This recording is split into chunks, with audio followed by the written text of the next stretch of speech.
आणि सविस्तर बातम्यांची सुरुवात करूया नाशिकमधल्या महत्त्वाच्या घडामोडींना। आपण थेट जाऊया नाशिकमध्ये। आपले नाशिक हरित नाशिक या मोहिमेच्या अंतर्गत आज पहिल्या टप्प्यामध्ये 1000 नवीन झाडांची या ठिकाणी लागवड होती आहे। कुंभमेळा मंत्री गिरीश महाजन, साधू महंत, काही आखाड्यांच्या प्रमुखांच्या उपस्थितीमध्ये हा भव्य वृक्षारोपण सोहळा आता सुरू झालेला आहे। अनेक साधू महंत यामध्ये दाखल झालेले आहेत।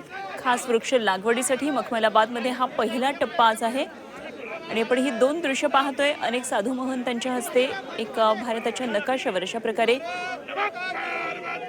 हरित नाशिकचा ही घोषणा दिली जाते। हरित नाशिक कसं असणार या संदर्भात ही घोषणाबाजी केली जाते। मंत्री गिरीश महाजन यांच्या हस्ते झाडांना पाणी दिलं जातंय। दुसरीकडे आपण पाहतोय मोठ्या प्रमाणामध्ये वृक्ष लागवडीसाठी आणण्यात आलेले हे वृक्ष आहेत। एका मोठ्या दिमागदार कार्यक्रमामध्ये हा उपक्रमाला आता सुरुवात होते आणि आमचे प्रतिनिधी योगेश खरे संपूर्ण घडामोडीवर लक्ष ठेवून आपण थेट जाऊया योगेशकडे, जाणून घेऊया काय नेमकं सुरू आहे। योगेश, या ठिकाणी गिरीश महाजन दिसतात, अनेक साधू महंत दिसतात, काय नेमकं कार्यक्रमाचं या स्वरूप आहे सगळं? एकूणच नाशिकच्या हरित नाशिक या संकल्पनेला, मोहिमेला सुरुवात झालेली आहे। नाशिक शहरामध्ये गेल्या 2 महिन्यापासून वृक्षतोडीसाठी मोठ्या प्रमाणात आंदोलक आक्रमक झालेले होते। वृक्षतोडी विरोधामध्ये आणि साधुग्राम उभारणीसाठी वृक्षतोड करावी लागणार आहे। एकूणच जी परिस्थिती आपण बघितली तर साधुग्राम गेल्या महाकुंभमेळ्यामध्ये ज्यावेळेस या जागा सर्व रिकाम्या होत्या, त्या रिकाम्या राहाव्यात, त्यावर अतिक्रमण होऊ नये या दृष्टिकोनातून झाडं लावण्यात आली होती आणि ती झाडं तोडली जाऊ नये असा आग्रह आता पर्यावरण प्रेमींनी घेतल्यामुळे साधुग्राम उभारणं हे महत्वाचं उपक्रम जो आहे तो कठीण होऊन बसलेला आहे। त्या दृष्टिकोनातून ती जरी झाडे तोडलेली जाणार असली किंवा त्यांचं पुनर्रोपण करण्याचा प्रयत्न सरकार करणार असलं तरी दुसऱ्या बाजूला नाशिक शहरामध्ये 10 ते 12 फूट उंचीची झाडं प्रत्यक्षपणे लावून तातडीनं हिरवाई निर्माण करण्याचा प्रयत्न जो आहे तो या माध्यमातून केला जाणार आहे। नाशिकचा कुंभमेळा हा हरित कुंभमेळा व्हावा या दृष्टिकोनातले हे सर्व प्रयत्न आपल्याला या ठिकाणी दिसून येतात। अगदी तसंच योगेश, खरं तर गेल्या काही दिवसांमध्ये नाशिकमधलं वातावरण चांगलंच तापलेलं होतं, मात्र आता वृक्ष लागवडीमुळे काय नाशिकरांचा जो संताप होता, मध्ये वृक्षतोडीचा जो विरोध होता, तो निवळेल असं काही वातावरण वाटतंय का? खरं म्हणजे आता हरित लवादाने तिथल्या वृक्षतोडीला स्थगिती दिलेली आहे। त्यामुळे सरकारला आपलं म्हणणं मांडून आणि त्याचबरोबर त्याची आवश्यकता, वृक्षतोडीची आवश्यकता ही न्यायालयामध्ये पटवून द्यावी लागणार आहे।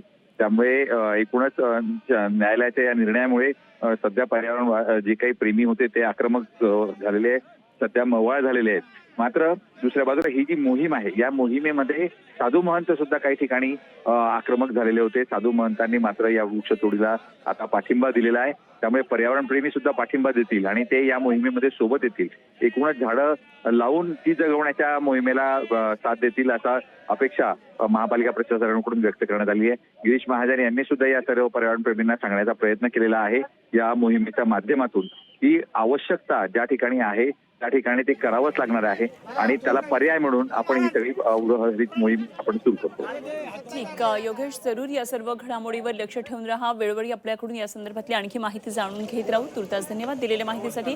योगेश खरे आमचे प्रतिनिधी नाशिकमधून आपल्याबरोबर होते। वृक्षारोपणाचा एक मोठा कार्यक्रम सुरू आहे। गिरीश महाजन, कुंभमेळा मंत्री या ठिकाणी पोहोचलेत आणि अनेक साधू संत महंत सुद्धा आलेले। नाशिकमध्ये आज हरित नाशिक या उपक्रमाची सुरुवात होते आहे। गिरीश महाजन आज शहरात वेगवेगळ्या ठिकाणी वृक्ष लागवड करणार आहेत। एकूणच वृक्ष तोडीच्या बाबतीमध्ये जी काही विरोध होत होता त्या बाबतीमध्ये आता साधू महंत सुद्धा या ठिकाणी आलेले आहेत। आपण त्यांच्याकडून त्यांची मतं जाणून घेऊया। एका बाजूला वृक्षतोड होते आणि एका बाजूला वृक्ष लागवड पण केली जाते। काय वाटतंय जो काही विरोध या कुंभसाठी, साधुग्राम उभारण्यासाठी केला जातो? अहो, हा कुंभ आहे, कुंभाची उत्पत्तीच हे द्वंद्वामधून झालेली आहे। तर हे अशा प्रकारचे द्वंद्व होतच राहतात। काल आपण पाहिलं एक नेता कुठला तरी आला, त्याने तर असा प्रश्न केला की ह्या कुंभमेळ्यावर 25,000 कोटी खर्च कशासाठी करतात? की तुम्ही सांगा, जो बोलणारा व्यक्ती होता त्याचे लोक काही ह्या नाशिक शहरामध्ये राहत नाही, त्याचा उपयोग का त्यांच्यासाठी होणार नाही? शासन जो खर्च करतोय तो केवळ साधूसाठी नाही की त्या महानगरासाठी येणाऱ्या जनतेसाठी खर्च करतो। त्यामुळे काही गोष्टी, वृक्षतोडीचा हा विषयच नाही, त्याला रिप्लांटेशन सरकारच्या काही अडचणी असतील करतील, आणखीन वृक्ष लावतील। तर हे वेगवेगळ्या प्रकारचे हे विघ्न संतोषी लोक यांचं कामच आहे, विघ्न टाकायचं आहे, आम्ही त्याच्याकडे दुर्लक्ष करतो। कुंभ हरित कुंभ ही होना चाहिए। और ये जो भी सुविधा हो रही है नागरिकों के लिए हो रही है, कोई बाबा लोगों के लिए हो नहीं रही। बाबा लोग तो थोड़े दिन रहेंगे, कुंभ मेला करेंगे और चले जाएंगे। ये तो यही के लिए विकास हो रहा है ना। ये तो के लिए विकास के लिए, कुंभ मेला के डेवलप के लिए, कुंभ मेला हाईवे के लिए या बड़े से बड़े डैम के लिए, किसी कारण से कोई चाहे धार्मिक स्थल है या कोई मंदिर है वो डैम में जाता, टिहरी डैम फिर तो बनता नहीं, भाखड़ा डैम बनता नहीं। फिर तो जो यहाँ सरदार डैम बना है उसमें कितने मंदिर कितने वृक्ष गए। तो इस तरीके से ये मत सोचिए कि वृक्षों को कहीं वो 1800 को, और उसमें भी मैं आपको वचन देता हूं कि जो वृक्ष है जो पहले थे वो जरूर रखे जाएंगे। एकूणच हा कुंभमेळा जो आहे तो हरित कुंभमेळा करण्याचा प्रयत्न या माध्यमातून केला जाणार आहे। त्यामुळे विरोधकांनी किंवा वृक्षतोड करणाऱ्या पर्यावरणवाद्यांनी याबाबतचा सुद्धा विचार करणं गरजेचं आहे। व्हिडिओ जर्नलिस्ट सोनू भिडेसह योगेश खरे, झी मीडिया, नाशिक।